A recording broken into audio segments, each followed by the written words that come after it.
اللہ تعالیٰ کا پہلا گھر جو لوگوں کے لیے مقرر کیا گیا وہی ہے جو مکہ شریف میں ہے، جو تمام دنیا کے لیے برکت و ہدایت والا ہے۔ اور یہ بھی ایسی ہی کتاب ہے جس کو ہم نے نازل کیا ہے جو بڑی برکت والی ہے، اپنے سے پہلی کتابوں کی تصدیق کرنے والی ہے، اور تاکہ آپ مکے والوں کو اور آس پاس والوں کو ڈرائیں، اور جو لوگ آخرت کا یقین رکھتے ہیں ایسے لوگ اس پر ایمان لے آتے ہیں اور وہ اپنی نماز پر مداومت رکھتے ہیں۔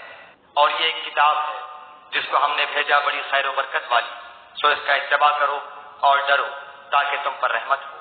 اور ہم نے ان لوگوں کو جو کہ بالکل کمزور شمار کیے جاتے تھے اس سرزمین کے پورب پچھم کا مالک بنا دیا جس میں ہم نے برکت رکھی ہے۔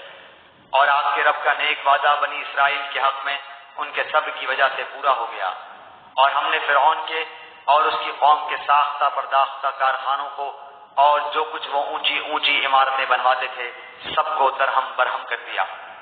پاک ہے وہ اللہ تعالیٰ جو اپنے بندے کو رات کی رات میں مسجد حرام سے مسجد اقصیٰ تک لے گیا، جس کے آس پاس ہم نے برکت دے رکھی ہے، اس لیے کہ ہم اسے اپنی قدرت کے بعد نمونے دکھائیں۔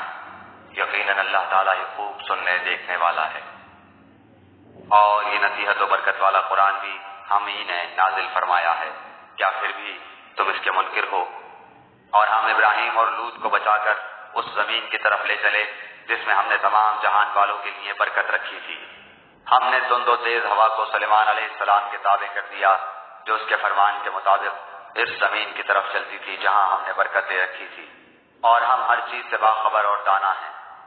جب وہاں پہنچے تو آواز دی گئی کہ بابرکت ہے وہ جو اس آگ میں ہے، اور برکت دیا گیا ہے وہ جو اس کے آس پاس ہے، اور پاک ہے اللہ جو تمام جہانوں کا پالنے والا ہے۔